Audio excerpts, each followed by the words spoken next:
안녕하세요. 포도나무 동산교회 여러분 반갑습니다. 여러분과 벌써 3일째 이렇게 말씀을 살펴볼 수 있어서 얼마나 감사한지 모르겠습니다. 오늘도 주의 음성에 함께 귀를 기울여 우리 주의 앞으로 나아가 보도록 하겠습니다. 오늘 우리에게 주신 말씀 학개서 1장 1절부터 15절 말씀 되겠습니다. 학개 1장 1절에서 15절 말씀 제가 봉독해 올도록 하겠습니다. 다리오 왕 제2년 여섯째 달 곧 그 달 초하루에 여호와의 말씀이 선지자 학개로 말미암아 스알디엘의 아들 유다 총독 스룹바벨과 여호사닥의 아들 대제사장 여호수아에게 임하니라. 이르시되 만군의 여호와가 이같이 말하여 이르노라. 이 백성이 말하기를 여호와의 전을 건축할 시기가 이르지 아니하였다 하느니라. 여호와의 말씀이 선지자 학개에게 임하여 이르시되 이 성전이 황폐하였거늘 너희가 이때 판벽한 집에 거주하는 것이 옳으냐. 그러므로 이제 만군의 여호와가 이같이 말하노니 너희는 너희의 행위를 살필지니라. 너희가 많이 뿌릴지라도 수확이 적으며 먹을지라도 배부르지 못하며 마실지라도 흡족하지 못하며 입어도 따뜻하지 못하며 일꾼이 삭슬 받아도 그것을 구멍 뚫어진 전대에 넣음이 되느니라. 만군의 여호와가 말하노니 너희는 자기의 행위를 살필지니라. 너희는 산에 올라가서 나무를 가져다가 성전을 건축하라. 그리하면 내가 그것으로 말미암아 기뻐하고 또 영광을 얻으리라. 여호와가 말하였느니라. 너희가 많은 것을 바랐으나 도리어 적었고 너희가 그것을 집으로 가져갔으나 내가 불어버렸느니라. 나 만군의 여호와가 말하노라. 이것이 무슨 까닭이냐. 내 집은 황폐하였을 때 너희는 각각 자기의 집을 짓기 위하여 빨랐음이라. 그러므로 너희가 말미암아 하늘은 이슬을 그쳤고 땅은 산물을 그쳤으며 내가 이 땅과 산과 곡물과 새 포도주와 기름과 땅의 모든 소산과 사람과 가축과 손으로 수고하는 모든 일에 한재를 들게 하였느니라. 스알디엘의 아들 스룹바벨과 여호사닥의 아들 대제사장 여호수아와 남은 모든 백성이 그들의 하나님 여호와의 목소리와 선지자 학개의 말을 들었으니 이는 그들의 하나님 여호와께서 그를 보내셨음이라. 백성이 다 여호와를 경외하매 그때 여호와의 사자 학개가 여호와의 위임을 받아 백성에게 말하여 이르되 여호와가 말하노니 내가 너희와 함께 하노라 하니라. 여호와께서 스알디엘의 아들 유다 총독 스룹바벨의 마음과 여호사닥의 아들 대제사장 여호수아의 마음과 남은 모든 백성의 마음을 감동시키심에 그들이 와서 만군의 여호와 그들의 하나님의 전 공사를 하였으니 그때는 다리오 왕 제2년 여섯째 달 24일이었더라. 하나님 말씀입니다. 아멘. 다 같이 기도드리겠습니다. 주님 감사합니다. 벌써 3일째 되는 이 시간 주님께서 오늘도 말씀해 주시기를 간절히 소망합니다. 새해를 시작하며 우리가 어떻게 살아야 할지 고민하던 이 시점에 우리에게 말씀으로 다가와 주셨고 이 말씀을 통해서 우리에게 길잡이가 되어 주셨으며 정확한 방향성과 하나님을 이제 어떻게 섬겨야 할지 우리에게 명명백백하게 음성을 들려주시며 감사를 드립니다. 이 시대 우리가 어떠한 자세로 어디에 서야 할지 이제 보게 되었사오니 이제 그러한 성도로 살게 하여 주시기를 간절히 소망합니다. 주님 오늘도 주의 음성 듣기 위하여 몸부림칠 때 오늘 먼저 주의 보혈을 의지하오니 우리를 정결케 깨끗게 씻어 주시옵고 아무런 공로 없는 우리를 주의 십자가 그늘 아래 감추어 주시오며 주 성령께서 우리에게 기름 부으셔서 말씀해 주시기를 간절히 소망합니다. 지금부터 시간을 주님 손에 의탁합니다. 살아계신 우리 주 예수 그리스도 이름으로 기도드립니다. 아멘.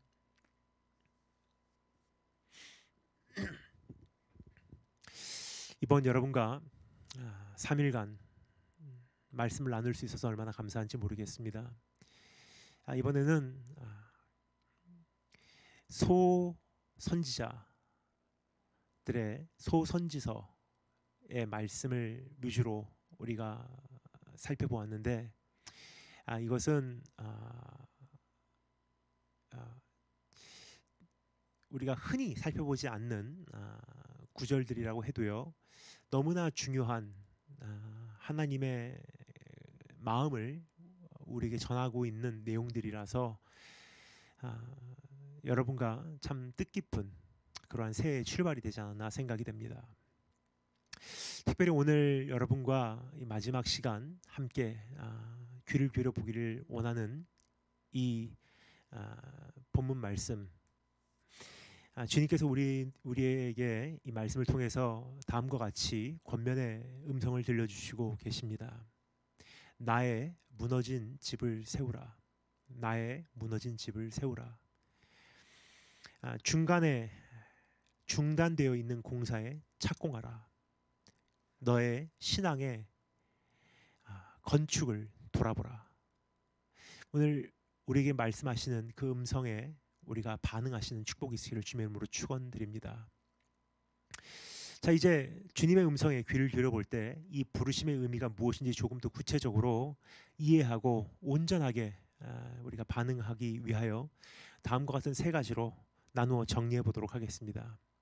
첫 번째, 집을 세우라는 명령. 집을 세우라는 명령이 무엇인지 우리 한번 정리해 볼 필요가 있고요. 두 번째, 공사가 중단된 이유. 왜 우리가 이 집을 세우는, 주의 집을 세우는 공사를 소홀히 했는지.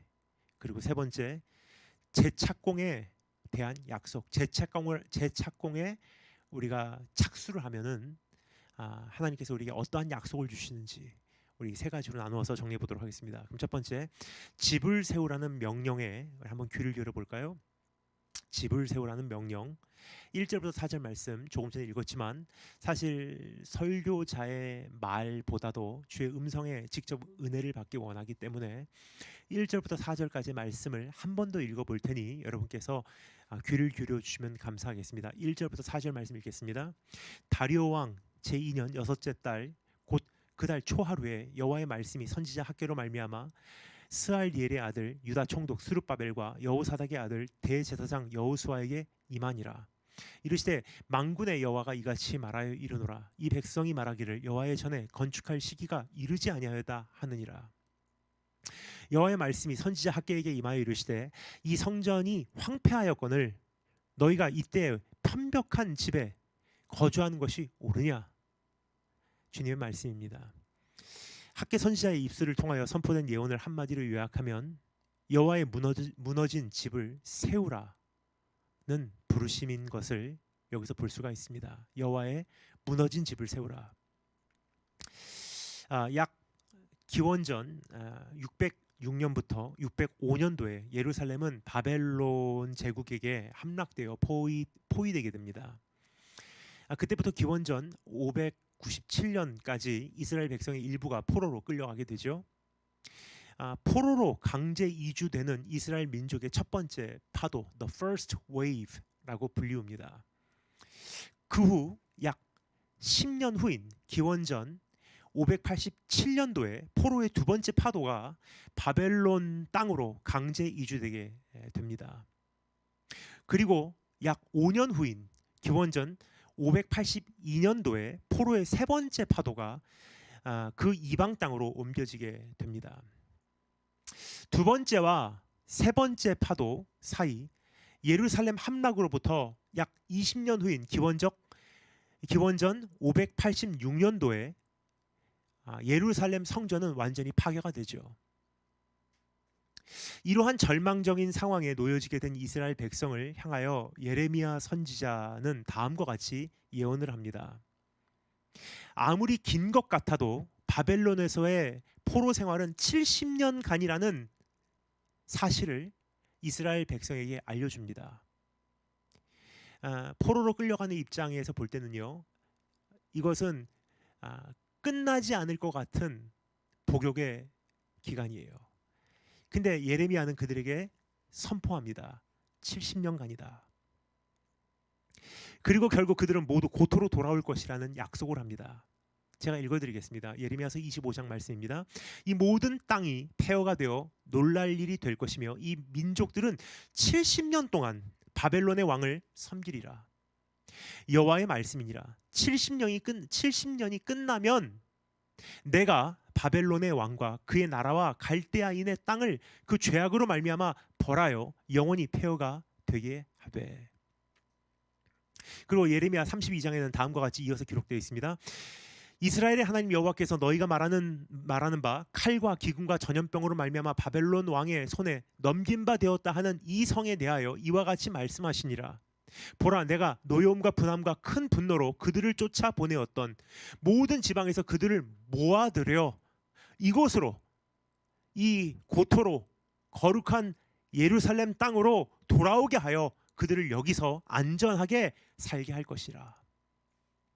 그러니까 70년 만에 그들을 다시 return, 돌아오게 하신다는 거예요.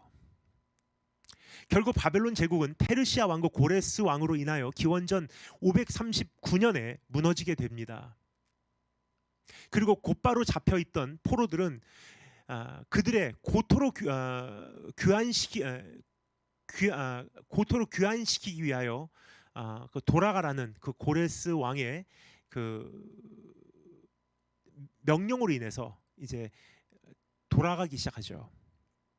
기원전 538년도에 일어난 사건입니다. 성전 재건축을 위한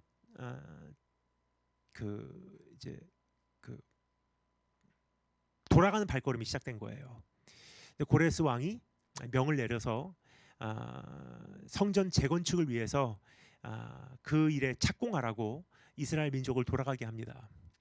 하지만 에스라 4장 1절부터 5절에 보면요, 다음과 같은 내용이 기록되어 있습니다. 4장 1절부터 5절에 보면요, 에스라서 4장 1절부터 5절에 이와 같이 기록되어 있습니다. 성전의 제단과 기초 공사가 완공될 쯤에 그 건축은 장애물을 만나고 결국 중단이 됩니다.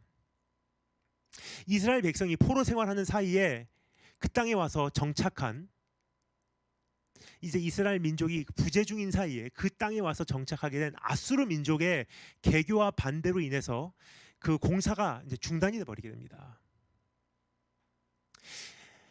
비록 성전 건축은 이와 같이 중단되었지만 고토로 돌아온 이스라엘 백성은 신속히 생활 터전을 확보해가며 자기네 그 개인적인 살림을 펼쳐가고 안정된 삶으로 정착해 가게 됩니다. 그래서 반대가 있어서 성전 건축은 보류가 됐어요. 근데 개개인의 삶은 이제 안정화되기 시작한 거예요. 이렇게 살아가고 있는 이스라엘 민족에게 어느 날 갑자기 한 가지 음성이 선포되기 시작합니다. 학계 선지자를 통해서 선포된 말씀, 오늘 이 본문 말씀의 내용입니다. 2절 3절 말씀, 만군의 여호와가 이같이 말하여 이르노라. 이 백성이 말하기를 여호와의 전을 건축할 시기가 이르지 아니하였다 하느니라. 여호와의 말씀이 선지자 학계에게 임하여 이르시되 이 성전이 황폐하였거늘 너희가 이때 편벽한 집에 거주하는 것이 옳으냐? 하나님께서는 중단된 건축을 재촉하고 다시 시작해라, 다시 착공해라 하며 재촉하고 계신 것을 여기서 볼 수가 있습니다. 무너진 성전을 세우라고 말씀하고 계신 것을 여기서 알 수가 있습니다. 근데 여기서 몇 가지 우리가 정리하고 넘어가야 될 것 같습니다. 이 말씀은 여러분 단순히 교회 성전 건축을 위한 내용으로 오해하거나 악용돼서는 안 된다는 점입니다. 이스라엘의 성전의 의미와 오늘날 교회의 역할이 다르기 때문이에요. 이스라엘에게 성전이라는 것은 건국의 상징이었습니다. 이스라엘은 군주제이기 전에 신정국가였기 때문입니다. 따라서 왕좌가 어떤 정부가 들어서기 전에, 왕좌가 재건되기 전에 성전이 재건되는 것이 재건국을 위한 필수 조건이었던 것입니다.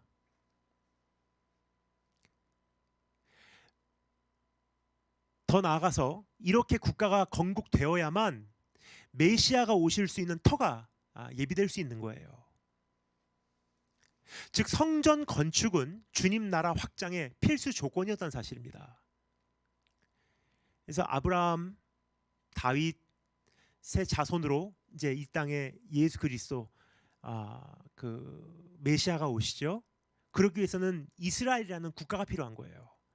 그런데 이스라엘이라는 국가가 세워지기 위해서는요, 이러한 신정 국가가 세워지기 위해서는 성전이라는 것은 필수 조건인 거예요. 그래서 어떠한 왕좌가 설립되기 전에, 어떤 왕가가 그 안에 다시 삽입되기 전에 성전이 재건돼야 했던 것입니다. 뿐만 아니라 그들에게는 성전이라는 곳이 하나님을 만날 수 있는 유일한 통로였다는 사실을 우리는 절대로 잊어서는 안 됩니다. 성전이라는 곳은 그들에게 있어서 하나님을 만날 수 있는 유일한 통로였었어요. 그러나 자, 이제 교회에 대해 생각해 볼까요? 교회의 건축은 상황이 조금 다릅니다. 우선 교회 건축과 대한민국 건국과는 이러한 직접적인 관계가 없다는 사실이에요. 뿐만 아니라 메시아가 이미 오셔서 우리의 영원한 성전 그 자체가 되어주셨기 때문에 교회 건물이 없어도 주님을 만날 수 있는 통로가 우리에게는 있습니다. 왜냐? 주님이 우리 성전 되시기 때문에. 따라서 하나님을 만날 수 있는 통로는 더 이상 건물로 국한되지 않는다는 거예요. 그래서 다시 한번 반복해서 말씀드리자면 이 말씀을 오해하지 않았으면 좋겠어요. 이 말씀은 우리에게 빨리 교회 성전 건축을 교회 건물을 건축하라고 하시는구나. 절대로 그것으로 이해하셔서는 이 말씀을 우리가 너무나 단순화시켜 버리기 때문에 하나님께서 우리에게 전하시고자 하시는 이 말씀을 우리가 안타깝게도 이해를 못하고 넘어가게 됩니다. 자, 그렇다면 이 말씀이 오늘 우리에게 당부하고 있는 성전 재건에 착수하라는 부르심은 도대체 무엇을 요구하는 것일까? 하나님 나라 건설에 착수하라 라는 뜻입니다. 하나님 나라 건설에 착수하라 뿐만 아니라 성전의 역할은 하나님과의 교제의 통로였다고 말씀드렸죠. 주님의 샤카이나 글로리, 강림하시고 있는 하나님의 영광의 실제적인 장소였었어요. 즉 주님과의 깊은 교제로 나아가기 위한 생활과 자세와 헌신과 결단과 선과 경건이 현재 무너져 있다면 경각심을 가지고 지금 당장 재건하라는 긴급한 명령인 것입니다. 그러니까 성전 건축을 요구한다는 것은요, 이것을 재건하라고 주님께서 우리에게 명령한다는 것은요, 지금 교회 건축에 착수하라가 아니라 이것은 하나님과 나와 무너져 있는 주의 영광이 임하고 있는 주님과 만날 수 있는 그 교제의 터가 무너져 있다면 그것을 재건하라. 그리고 하나님 나라가 재건돼야 하는 그런 필수 조건들이 지금 내 안에 부서져 있다면 그것을 위한 보수 공사에 들어가라는 거예요. 그것이 우리의 삶의 가장 중요한 우선순위에 포함되어야 된다는 뜻입니다. 특히 3절 말씀에 기록된 주님의 지적은 매우 날카롭습니다. 3절 말씀, 여호와의 말씀이 선지자 학개에게 임하여 이르시되, 4절 말씀, 이 성전이 황폐하였거늘, 이 성전이 무너졌거늘, 너와의 나와의 관계가 완전히 부서져 있거늘, 금이 갔거늘, 온전하지 못하거늘, 하나님 나라는 지금 큰 장애를 겪고 있거늘, 너희는 이때에 편벽한 집에 거주하는 것이 옳으냐 그래요. 주의 나라의 건축은 중단되었는데 너희는 먹고 살기 위해서만 수고하는구나. 너와 나와의 관계는 무너진 지 오래됐는데, 너의 예배 생활은 무너진 지 오래됐는데 너는 그것에 무관심하게 대수롭지 않게 살아가고 있는 게 말이 된다고 생각하느냐라고 주님께서 지적하고 있는 것입니다. 지금 다른 곳에서 복음 전파되어야 되는 곳이 얼마나 많은데 수많은 선교사님들이 이번에 코로나 사태로 인해서 할 수 없이 철수하시고 돌아오실 수밖에 없었죠. 그럼 너무너무 안타까워요. 지금 죽어가고 있는 영혼들이 이렇게 많은데. 근데 여전히 우리의 관심은 어떻게 하면 우리가 취업할까? 어떻게 하면 성공할까? 어떻게 하면 내 1억을 불릴까? 주님께서 말씀하십니다. 네가 하나님 나라의 백성이라면 이것 가지고 걱정할 때냐? 여기서 너희가 이때에 편벽한 집, the paneled house, 이 편벽한 집에 거주하고 있을 때냐라고 묻고 있어요. The paneled house, 편벽한 집이라는 표현이 나오고 있습니다. 편벽한 집이라는 것은요, 그 당시로 말하면 조금 이제 수준이 높은 집을 생각하시면 돼요. 인테리어 공사에 그냥 한 번에 이 벽을 친 게 아니라 이 벽을 다겹을 친 거예요. 그러니까 패널을 쳤다는 뜻입니다. paneled house. 그러니까 단면적인 벽이 아니라 이게 다겹적인 벽이에요. 이건 무슨 뜻이냐? 생존을 위해서 최소한도로 살아가는 인생이 아니라, 그러면서 하나님 내가 최선을 다했지만 여기까지가 내 한계인 것 같습니다가 아니라, 삶은 이미 살기 위한 수단의 수준을 넘어 사치를 누리고 있는데 하나님의 나라는 지금 전진하지 못하고 있다. 너희가 이럴 때라고 생각하냐? 이미 쓸 것이 충분히 있는데도 불구하고 더 많은 것을 추구하면서 너와 나와의 관계는 무너져 있는데 언제까지 해야지 속이 시원하냐 물어보고 있는 주님의 질문입니다. 영혼은 죽어가고 있건만 겨우 생활을 유지하는 차원을 넘어서 사치하는 여유를 부리고 있다는 뜻입니다. 너무 살기 힘들어서 몸부림치니라 주님과 나와의 관계가 조금씩 금이 가는 것은 하나님도 마음에 아파하실 거예요. 그럼에도 불구하고 결단하고 하나님 내가 죽으면 죽겠습니다 하면서 주님과의 관계를 선택하시는 분들이, 이건 대단한 분들이죠. 주님께서 그러한 신앙을 참 귀하게 보실 것입니다. 하지만 지금 여기서 말하고 있는 것은요, 사치를 하고 있어요. 생활에 여유를 부리고 있는 거예요. 어떻게 하면 우리 집 조금 더 잘 꾸밀까? 어떻게 하면 한 푼이라도 더 벌까? 어떻게 하면 조금 여유 있는 생활을 할까? 어떻게 하면 조금 더 맛있는 것을 먹을까? 어떻게 하면 조금 더 좋은 것을 가질까? 어떻게 하면 조금 더 안정된 노후를 누릴까? 근데 하나님 나라의 건축은 중단이 되어 있는 상태예요. 그래서 주님께서 묻는 질문, 너희가 지금 이렇게 하는 것이 옳으냐 묻고 계세요.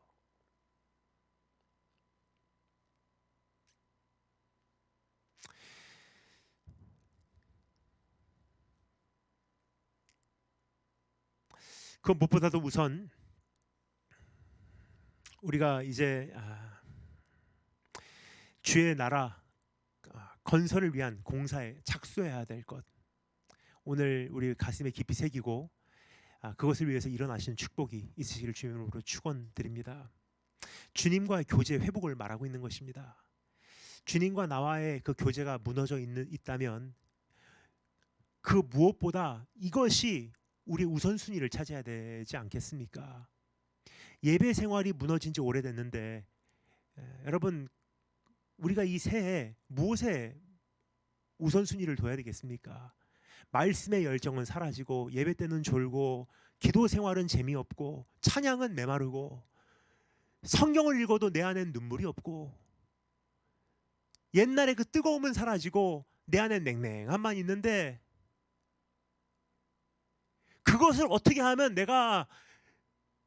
여기서 내가 어떻게 해서라도 신앙을 다시 한번 불붙여야지를 고민을 해야 될 때, 어떻게 하면 한 건이라도 더 할까? 어떻게 하면 내가 취업을 할 수 있을까? 어떻게 하면 내가 이사를 갈 수 있을까? 어떻게 하면 내가 이 빚을 갚아갈 수 있을까? 어떻게 하면 내가 부동산을 살 수 있을까? 어떻게 하면 내가 진로 문제를 해결할 수 있을까? 어떻게 하면 내가 진학을 해결할 수 있을까? 이러면 다 우선순위가 있는 거예요. 이 우선순위라는 것은요, 가치 기준, 무엇을 가장 중요하게 생각하고 있느냐로 인해서 우선순위는 정해지는 건 아니겠습니까?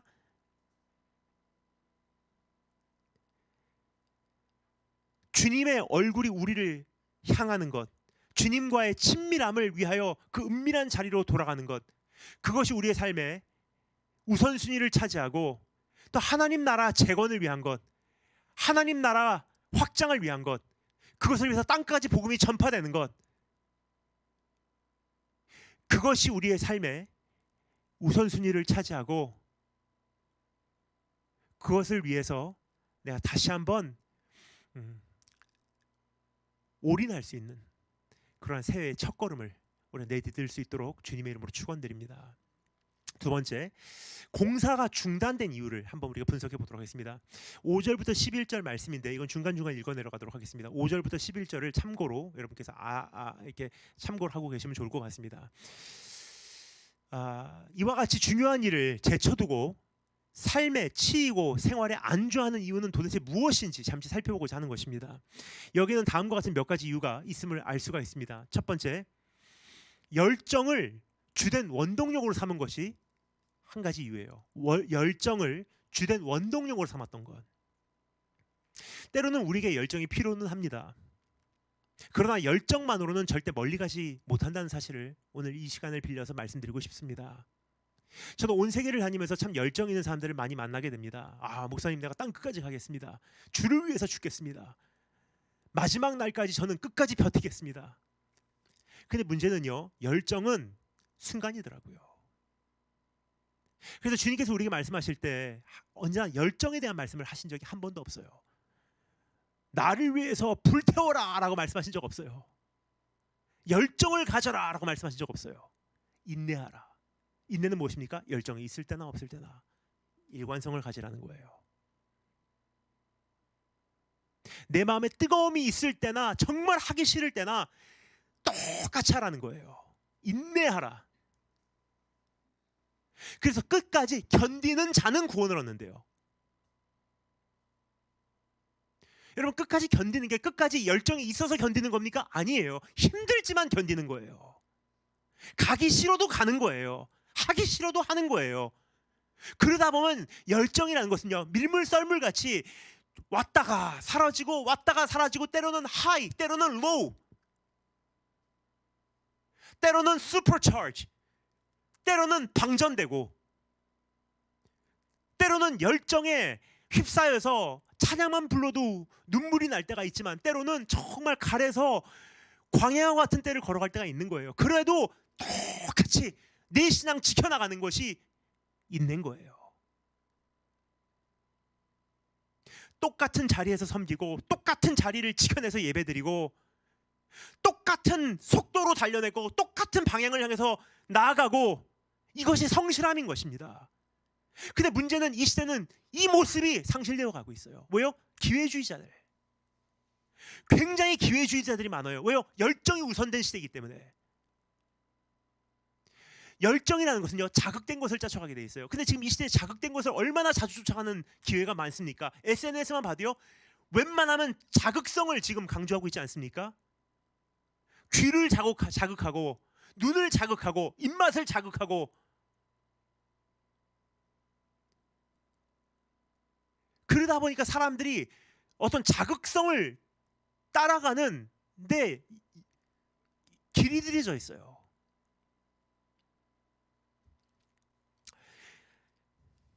고레스 왕의 법령이 공포되고 성전 재건이 허락되었을 때 선발대로 임명받아 고향으로 돌아온 이들은 자신들이 하나님의 역사에 크게 쓰임을 받게 되었다는 사실로 인하여 흥분되었을 것이 분명합니다. 내가 역사에 획을 긋는구나. 그리고 그들은 적어도 나는 이제 바벨론을 등지고 예루살렘으로 돌아가서 이제 성전 건축을 할 수 있구나 하면서 굉장히 그 자부심을 가졌을 거예요. 성전 건축, 성전 건축.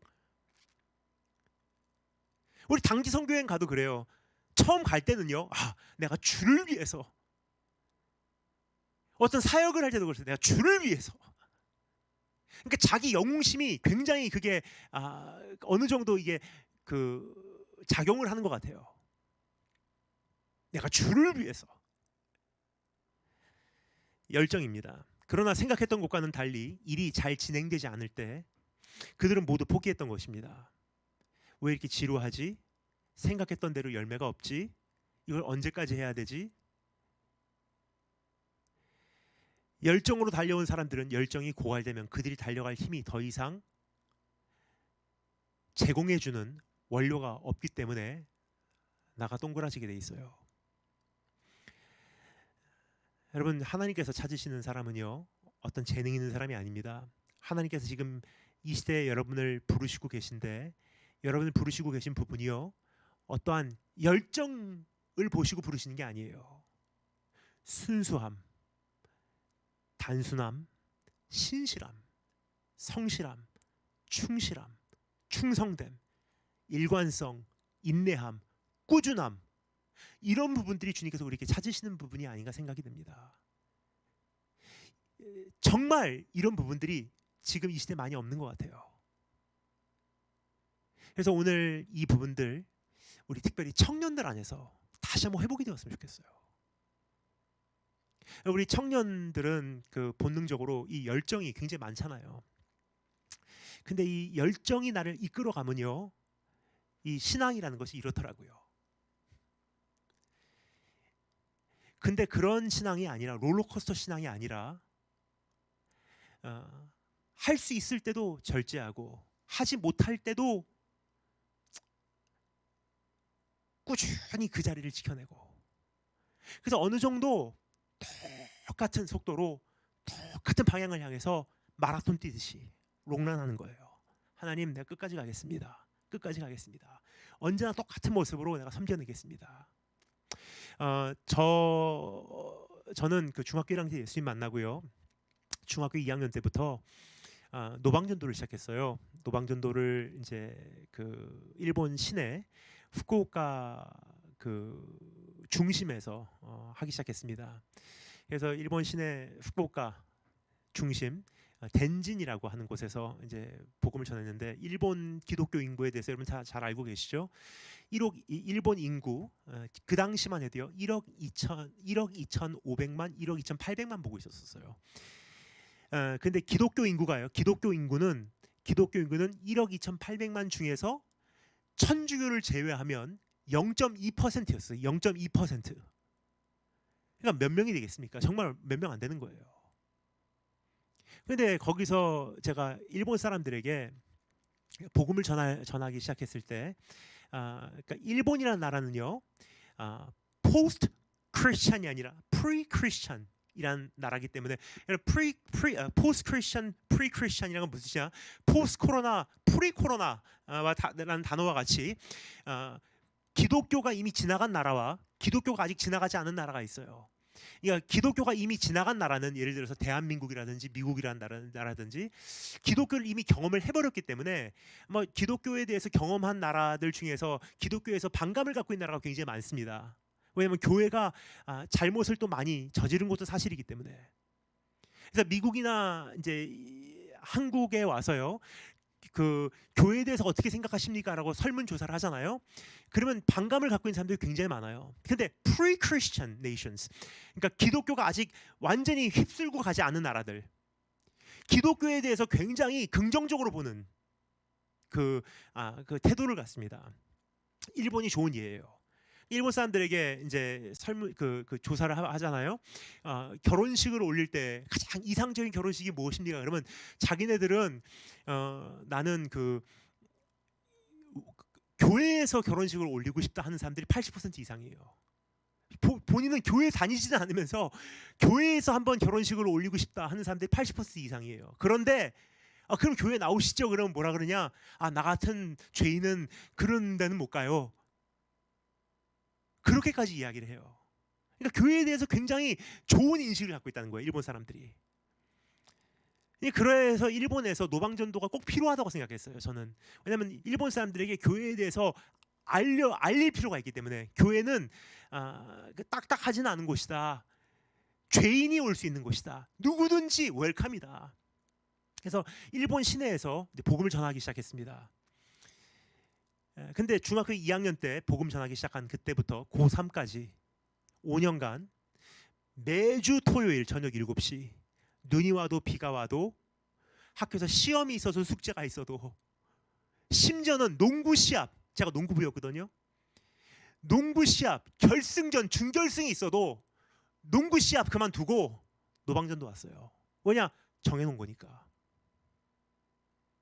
하나님과 약속이잖아요. 그거는 사람하고 약속해도 우리가 약속 지키는 것이 당연한 거예요. 그럼 하나님과 약속한 것은 우리가 안 지키겠습니까? 더 지켜야 되지 않겠습니까?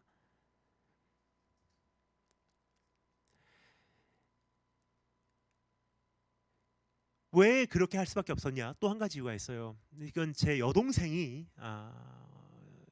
말씀을 묵상하다, 그 당시 여동생이 중3이에요. 중2, 중1 정도 됐는데 중학교 1학년, 중학교 2학년 정도 됐을 때 여동생이 말씀을 묵상하다가 이사야 선지자의 이제 말씀을 묵상하다가 갑자기 여동생이 가슴을 치는 말씀을 받고 저와 이렇게 나누면서 어머니와 이렇게 나누면서 이렇게 했던 이야기가 저에게도 참 큰 은혜가 됐습니다. 귀가 있어도 듣지 못하고 눈이 있어도 보지 못하고 그런 백성을 향해서 종일토록 주님께서 손을 펼치고 계시대요.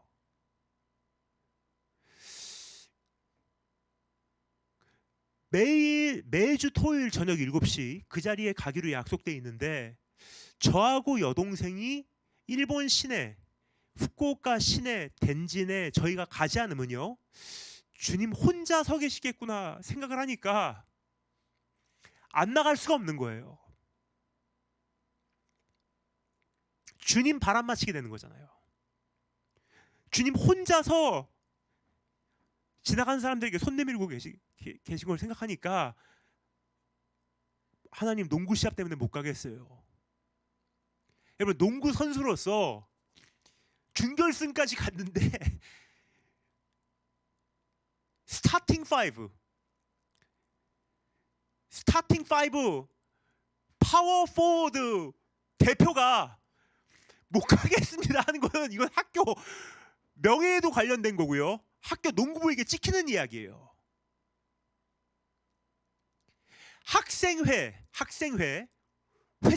회장인데 제가 학교에서 파티를 기획을 해야 돼요. 제 책임이에요. 근데 그거 하다가 토요일 되면요 전도하러 가요. 왜요? 하나님과 약속이니까. 그러니까 저는 사실 특별히 잘하는 것이 없습니다. 제 여동생 같은 경우는 굉장히 잘하는 게 많은 것 같아요. 그래서 여동생 앞에 서면은 저는 여동생의 신들매도 들기 어렵다 하는 생각을 합니다. 여동생은 풀러 신학교 박사, 풀러 신학교 교수, 설교학 박사 이렇게 하는데 저는 특별히 뭐 이렇게 잘하는 것도 없는 것 같은데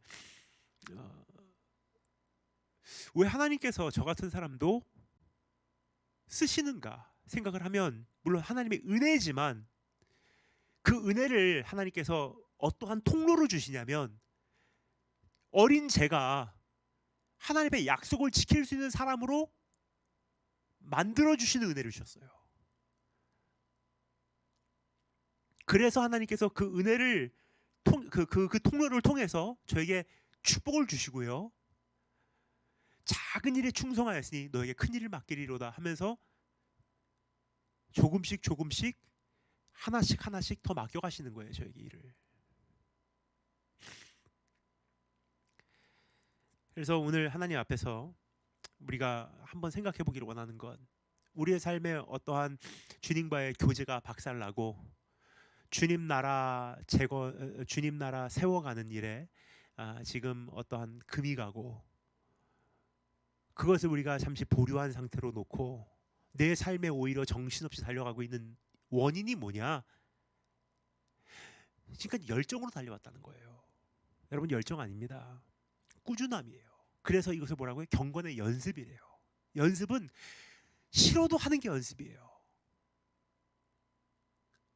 오늘 정말 연습하기 싫지만 하는 게 연습이에요. 오늘 하기 싫지만 그 자리에 다시 앉는 게 연습이에요.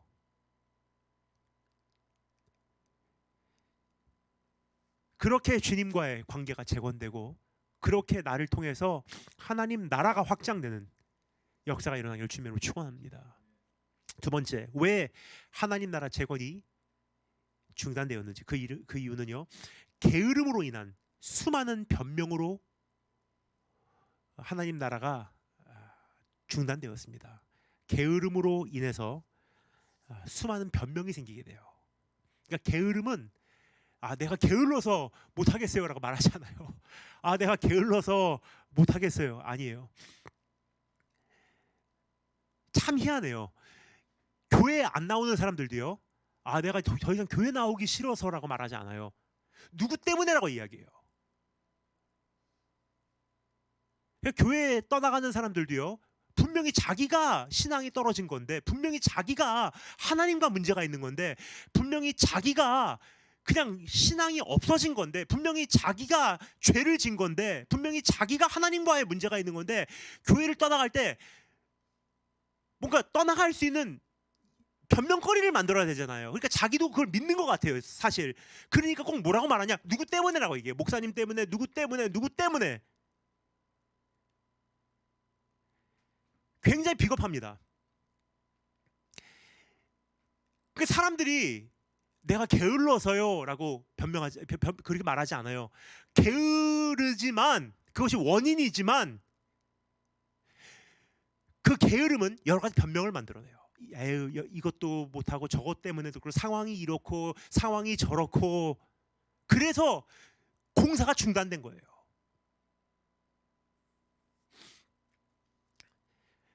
하나님은 그들의 모든 것을 꿰뚫어 보셨기 때문에 건축을 중단한 참된 이유를 주님께서는 지적을 하세요. 2절 말씀 읽겠습니다. 만군의 여호와가 이같이 말하여 이르노라, 이 백성이 말하기를 여호와의 전을 건축할 시기가 이르지 아니하였다 하느니라 그래요. 사람은 자신의 편리와 이익과 욕망을 위해서라면 어떠한 변명도 정당화시키는 창의력이 있지 않나 생각이 됩니다. 예레미야 선지자를 통하여 선포된 예언에 귀를 기울여 보면요, 바벨론 생활 70년이 차면 성전 건축을 할 것이라는 내용을 만날 수 있습니다. 그래서 조금 전에 말씀드렸죠. 그러나 이 70년이라는 시간이 예루살렘 함락부터인지 포로로 강제 이주를 당하는 때부터인지 아니면 예루살렘 성전이 파괴되는 순간부터인지 불분명하다는 거예요. 포로로 끌려간 때부터라면, 그때부터 계산한다면요, 70년 만에 성전 건축이 예언대로 진행되기 시작한 것입니다. 그러나 성전이 파괴된 날짜로 따지면 아직도 70년이 차지 않은 거예요. 그러니까 아직 시간이 있는 거예요. 먼저 자기네 집부터 짓고 어느 정도 생활 터전을 확보하고.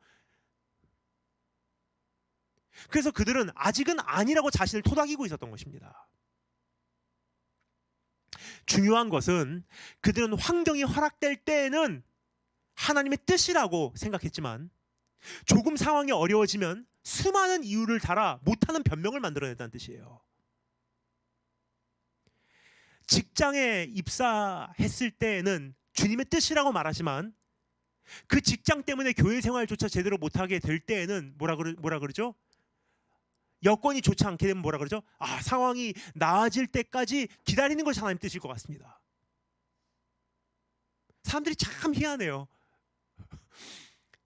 상황이 좋고 자기가 열정이 있을 때는 이것이 주님의 뜻입니다 하고 막 앞장서 나가려고 그러는데, 자기가 하기 싫으면요, 하나님께서 막으시는 것 같습니다. 지금까지 살펴본 내용을 한마디로 요약하면요, 그들은 성전 건축에 대한 중요성을 절실히 느끼지는 못했던 거예요. 그냥 That's the real reason. 그게 진짜 이유예요. 그들의 마음을 그냥 딱 까놓고 말하면 성전 재건축의 그 하나님 나라 확장에, 하나님 나라의 일의 이 중요성을 느끼지 못했던 거예요. 그냥 이게 얼마나 중요한 것인지를 절실하게 느끼지는 못했던 거예요. 적어도 우선순위는 아니었다는 거예요. 그게 결론이에요. 그게.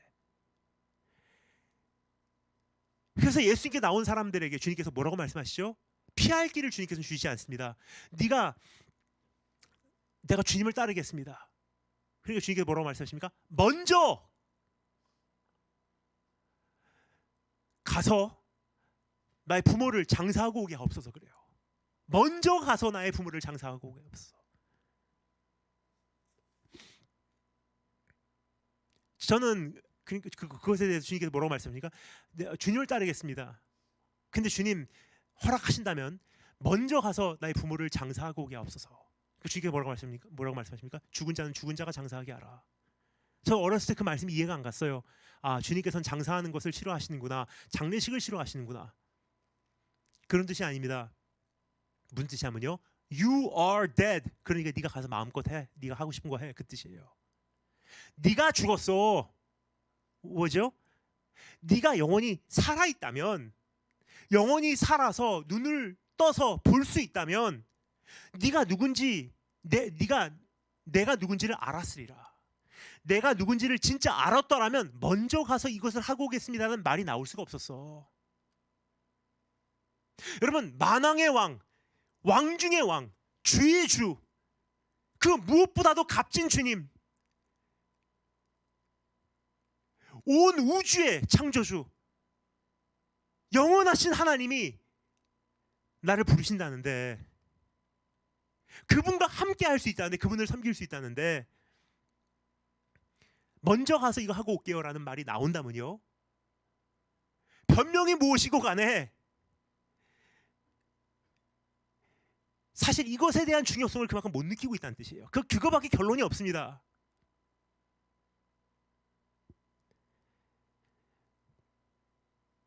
따라서 무엇 때문에 못합니다라는 것은 사실은 못합니다가 아니라 우선순위가 아닙니다라는 뜻이에요.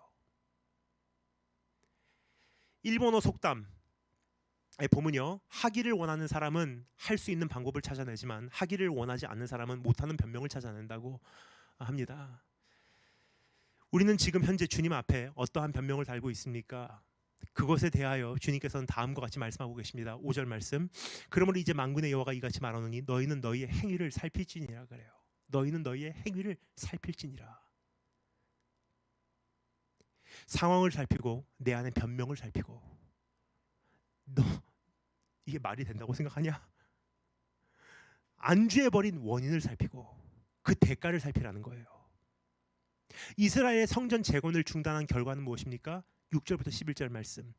너희가 많이 뿌릴지라도 수확이 적으며 먹을지라도 배부르지 못하며 마실지라도 흡족하지 못하며 입어도 따뜻하지 못하며 일꾼이 삭슬 받아도 그것을 구멍 뚫어진 전대에 넣음이 되었느니라. 벌어도 소용이 없다는 거예요. 어딘가에서 구멍 뚫린 것 같이 술술술 빠져나간다는 거예요. 해도 부작용이 있다는 거예요. 어딘가에서 문제가 터진다는 거예요. 그러니까 평탄하지 않다는 거예요. 형통하지 않다는 거예요. 어딘가에서 된다 하는데 꼬이기 시작한다는 거예요.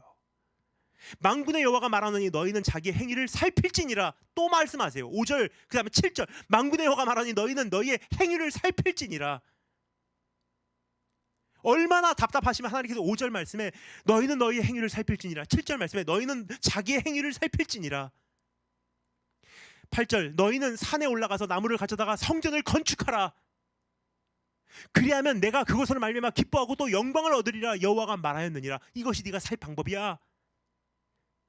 너희가 많은 것을 팔았으나 도리어 적었고 그러나 그것을 집으로 가져갔으나 내가 불어버렸느니라. 많은 것을 얻었다고 생각했는데 하나님께서 그걸 불어버리면 아무 소용없어요. 한평생 벌었다고 생각했는데 마지막 건강 문제로 그거 사용해보지도 못하고 죽은 사람이 얼마나 많습니까? 다 이루었다고 생각했는데 가장 행복해야 될 때 가장 불행한 일이 생겨서 그 행복조차 누려보지 못하는 사람들이 얼마나 많습니까? 한순간이라고요.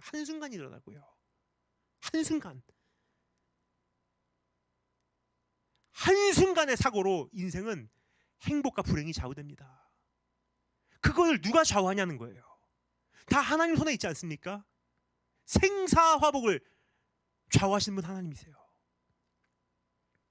나 만군의 여호와가 말하노라 이것이 무슨 까닭이냐 나의 집은 황파였으되 너와 나와의 관계는 지금 다 무너져 내렸는데 너희는 각각 자기의 집을 짓기 위해서 자기의 인생을 쌓기 위해서 빨랐음이라. 그러므로 너희로 말미암아 하늘은 이슬을 그쳤고 하늘이 일감을 주지 않는다는 거예요.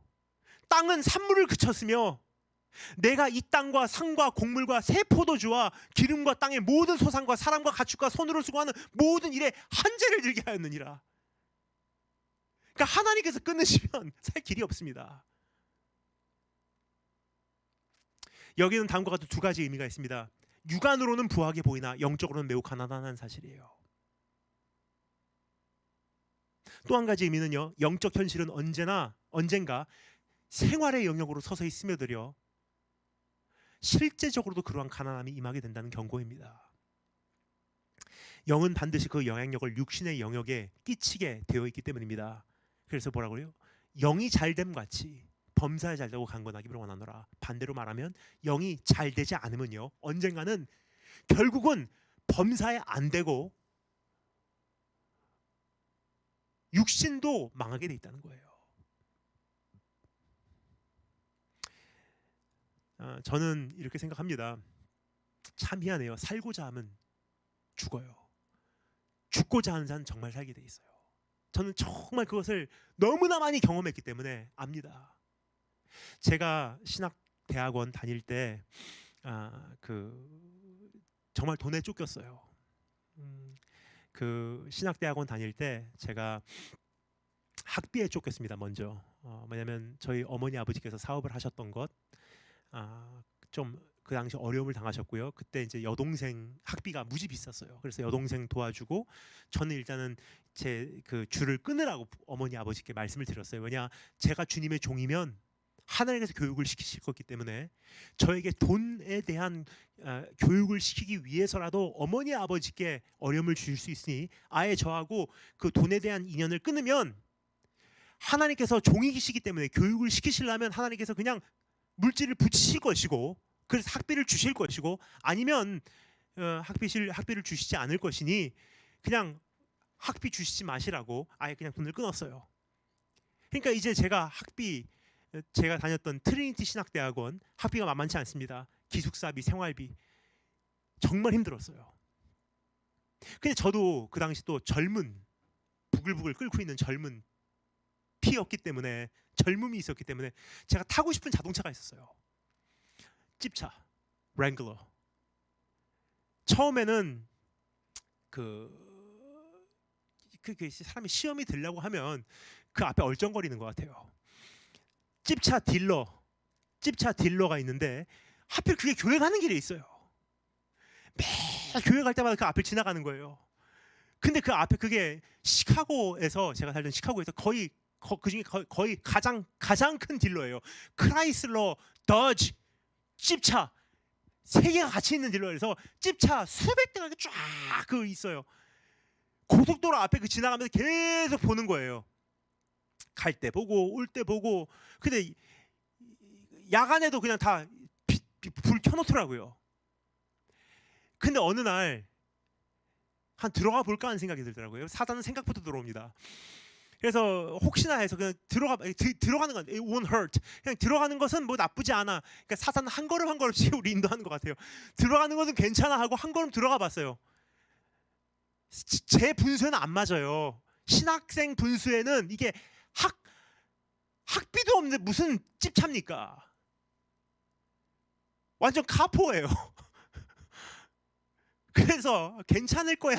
보는 거는 뭐 나쁘지 않아 하고 스스로를 납득시키고 찝차 딜러로 한 걸음 들어가 봤어요. 근데 너무 좋은 거예요, 찝차가. 그 딜러가 저한테 붙어서 교회에서도 그런 식으로 제자 훈련 시키면 거의 다 개종시킬 거예요.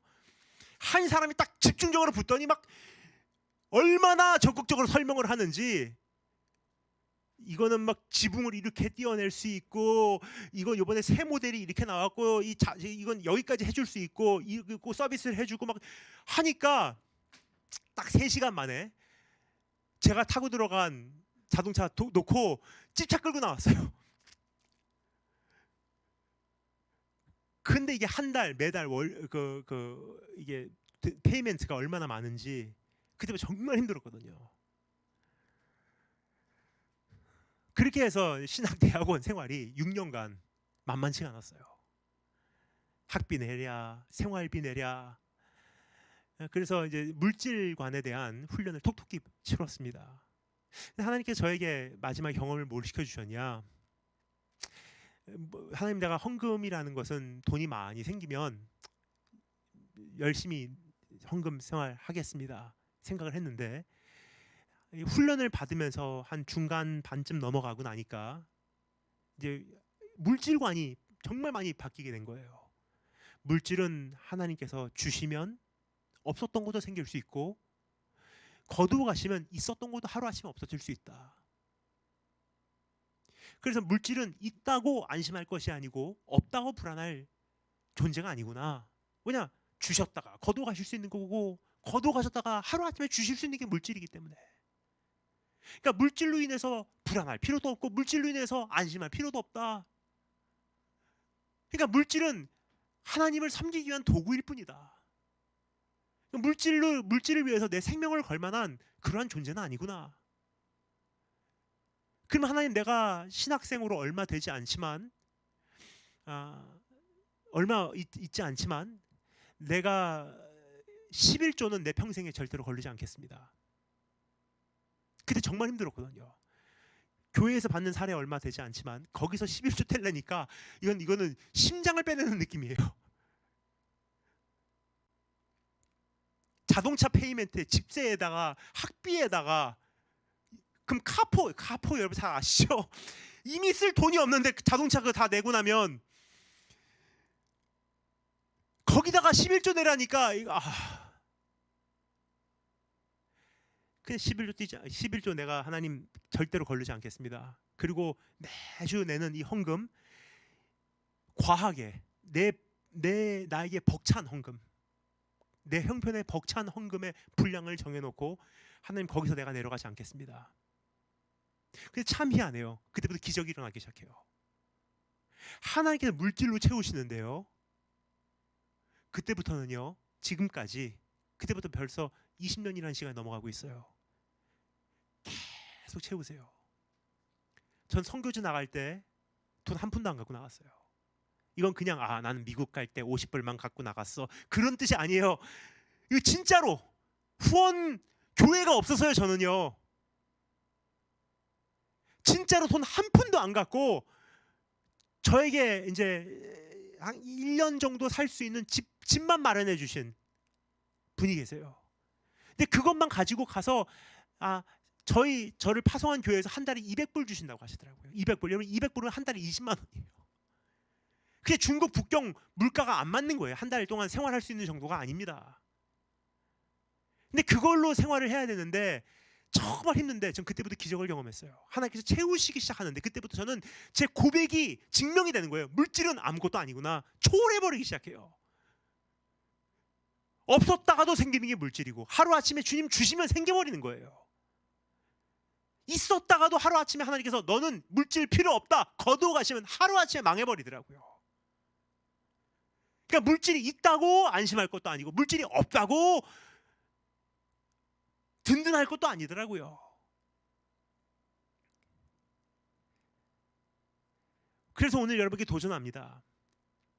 하나님 앞에서 이 영적 배짱, 이것은 믿음이라고 그래요. 성경적으로 영적 배짱, 영적인 세계를 봐버렸기 때문에 배짱이 생기는 거예요. 나는 이렇게 살지 않겠습니다.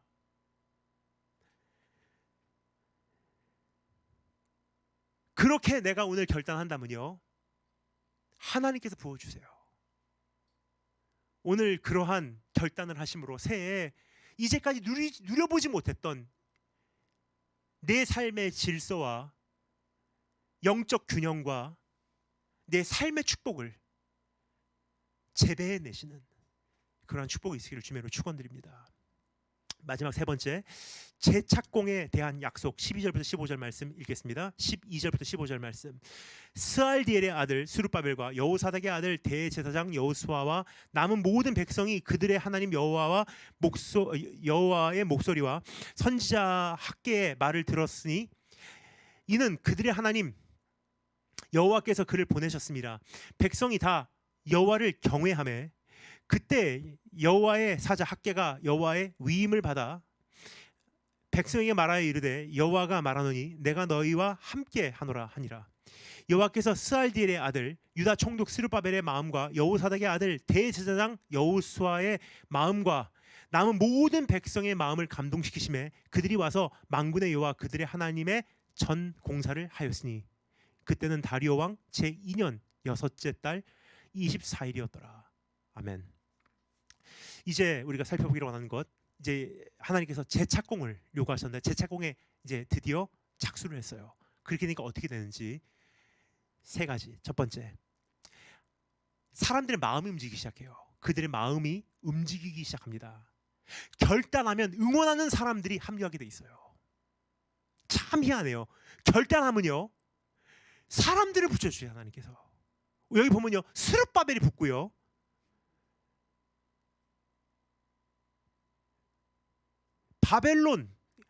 바벨론의 씨앗이라는 별명을 가진 유다 총독이에요. 바벨론이 유다의 총독으로 심어놓은 일꾼이에요. 스룹바벨. 그 사람이 이제 이 성전 그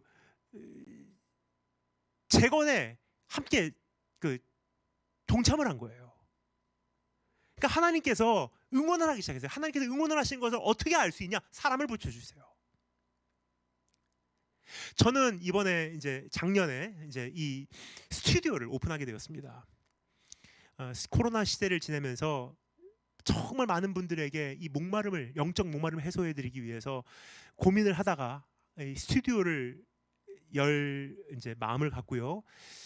정말 짧게 기도했어요. 한 3개월 정도 이것을 하나님 스튜디오를 열어야 되지 않겠습니까? 하고 이제 마음을 품고 기도를 하기 시작했는데 참 희한해요. 팍팍팍팍팍 일이 진행되더라고요. 장소 생각지도 않은 장소 주시고, 사람 생각지도 않은 사람들 붙여주시고, 어떻게 이런 일들이 이렇게 빨리 진행되지? 저는 깜짝 놀랐어요. 그러니까 하나님께서 응원하시면요, 마음만 정한다면 기적을 경험하게 될 거예요. 하나님께서 내 일을 응원하고 계시구나. 어떻게? 사람을 통해서 증명을 하세요. 사람을 붙여주시거든요. 응원하시는 손길들을 경험하게 되실 것입니다. 두 번째, 우리가 결단을 하면 어떻게 되냐? 하나님의 영광이 임합니다. 8절 말씀.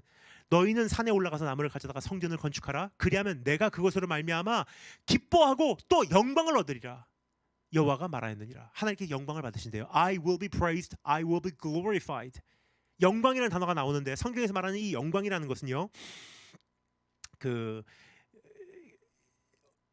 영광이란 단어는 성경에서 하나님의 얼굴이라는 단어하고 똑같은 단어로 이해하시면 되겠습니다. 그래서 그 출애굽기에 보면요, 이스라엘 민족이 이제 모세가 호렙산에서 시내산에서 하나님 앞에 주의 얼굴을 보이소서라고 요구를 하죠. 주의 얼굴을 보기 원합니다. 그 하나님께서 그때 뭐라고 대답하시냐? 네가 나의 영광, 네가 나의 죄송합니다. 모세가 주의 영광을 보이소서라고 하는데 주님께서 뭐라고 대답하시냐? 네가 나의 얼굴을 보지 못하리라 대답하세요. 모세는 주의 영광을 보이소서라고 요구를 하는데 주님께서는 대답을 뭐라고 하시냐면 네가 나의 얼굴을 보지 못하리라. 하지만 네가 바위와 바위 틈에 서 있게 되면은 내가 네 앞으로 지나가리라. 내가 지나갈 때 네가 나의 등을 보리라 그래요. 요약하자면 성경에서는 영광이라는 단어와 얼굴이라는 단어는 공통어라는 뜻이에요. 그래서 예수 그리스도의 얼굴에서 우리가 주의 영광을 보았다. 이 영광이라는 단어 아름다움이라는 뜻이에요. 그럼 사람의 아름다움을 우리가 가장 먼저 무엇을 보고서 평가하죠? 얼굴이에요. 그래서 주의 얼굴, 주의 영광, 주의 아름다움, 주님과의 교제 다 똑같은 단어예요. 누구하고 교제할 때 우리가 무엇을 보면서 우리가 교제하죠? 발 보면서 교제합니까? 그래서 전 그런 사람들 굉장히 싫어합니다. 발 보면서 얘기하는 사람들. 얼굴 보면서 얘기하잖아요. 뭐냐? 얼굴은 그 교제로 들어가는 문이에요. 그래서 주의 얼굴을 구한다. 뭐죠? 주님과의 교제를 구한다. 주의 영광이 임한다. 주님과의 교제가 임한다는 뜻이에요. 주의 영광을 보았다. 주의 아름다움을 목격했다. 주의 영광을 목격했다. 주의 얼굴을 배웠다. 그 뜻이에요. 그러니까 이 단어가 거의 공통적으로, 이 네 단어가 거의 공통적으로 사용되는 단어들인데, 주님께서 뭐라고 말씀하십니까? 너희는 산으로 올라가서 나무를 가져다가 성전을 건축하라. 너는 내 일에 착공하라. 그러면 어떻게 해요? 그러면 내가 영광을 얻으리라. 너는 나와의 교제가 회복될 것이고, 나의 아름다움을 목격하게 될 것이고, 네 인생에 나의 선한 손길을 네가 체험하게 될 것이고,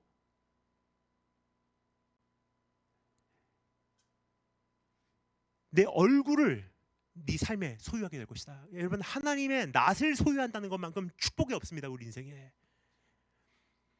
우리가 기분 나쁘면 피한다 그러잖아요. 기분 나쁘면 무슨 부탁이 있어서 왔어요. 여러분 하잖아요. 하나님께서도 그렇게 하지 않으시고, 하나님 주의 얼굴을 우리에게 비추신다 그러잖아요. 얼마나 큰 축복입니까? 네가 나의 일에 착수하면 주님이 어떻게 하신다고요? 영광을 얻는다는 것은요, 그래, 뭐라고? 주의 얼굴을 우리를 향하신다는 거예요.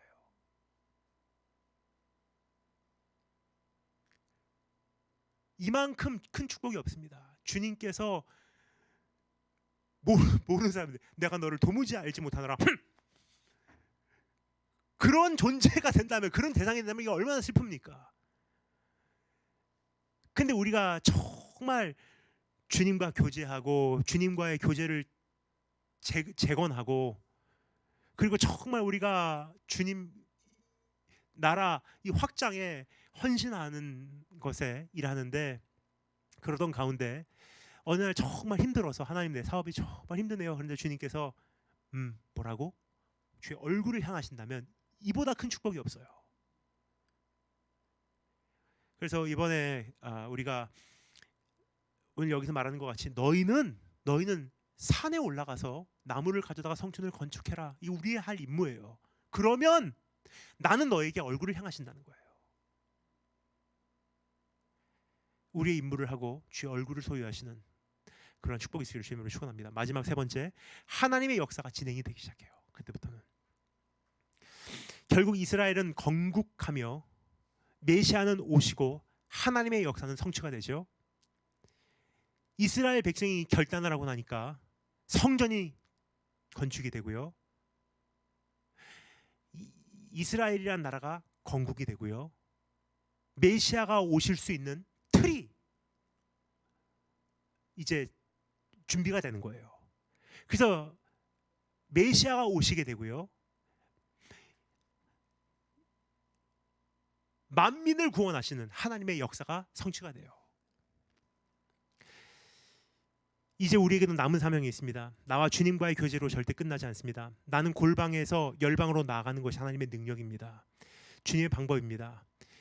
오늘 우리가 정말 주님 앞에 나가서 무너진 그 성전, 주님과 나와의 교제를 재건하고 주님의 그 일의 확장에 우리가 헌신한다면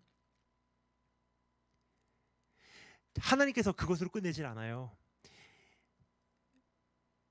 우리를 통해서 하나님 나라가 확장되기 시작해요. 하나님의 일이 진행되기 시작한다는 거예요. 오늘 그것을 보는 것만큼 정말 인생에 큰 보람이 어디 있겠습니까? 2021년을 마무리하며 가만히 생각해 보면 정말 의미가 있었나 하는 생각을, 의미가 없었던 것들이 참 이 세상에 많은 것 같아요. 근데 진짜 의미가 있는 것들은 영원한 것들과 연관된 것들인 것 같아요. 그럼 2022년을 살아가는 우리가 이 의미가 있는 것들을 위해서 우리가 투자해야 되지 않겠습니까? 썩어 없어질 것들이 아니라 의미가 있는 것들, 영원한 것들, 하나님 나라의 유효한 것들. 오늘 그러한 것들을 위해서 우리가 투자할 때 우리를 통해서 예수님 오시고, 우리를 통해서 예수님 오시는 그 길이 예비되고, 오늘 우리를 통해서 예수가 전파되고, 오늘 우리를 통해서 하나님 나라가 완성되는 그런 축복이 있을 주님으로 축원합니다. 그것을 위해서 오늘 한 분 한 분이 일어나시기를 주님으로 축원드립니다. 다 같이 기도하겠습니다. 주님, 어느 사이엔가 우리는 이런 변명, 저런 변명을 달며 이런 이유 저런 이유, 이런 원인 저런 원인으로 주님과 우리와의 교제가 무너져 내린 지 오래됐음에도 불구하고 우리는 다른 것들에 충실했음을 고백을 드립니다. 그러나 이 새해를 출발하며 이제 어디에다가 우선순위를 둬야 할지, 무엇을 가장 먼저 우리가 재건해야 될지 다시 한번 생각하게 하심에 감사를 드립니다. 먼저 그의 나라와 그 일을 구하라. 그러면 이 모든 것을 너에게 더하시리라. 하나님께서 주님 자신의 이름을 걸고 선언하신 그 누구도 부정할 수 없는 이 우주가 움직이는 이 질서, 그 앞에 우리가 굴복하게 하시사 이 질서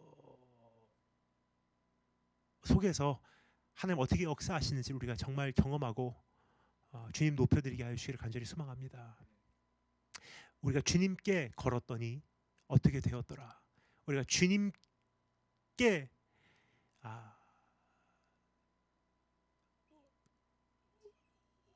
우리가 영적 배짱을 걸고 우리가 주님께 희생하였더니 하나님께서 우리에게 어떻게 갚으셨더라 하는 그러한 우리의 그 신앙 고백들이 우리 안에 이 한 해 동안 이루어지기를 간절히 소망합니다. 살아계신 우리 주 예수 그리스도 이름으로 기도드립니다. 아멘.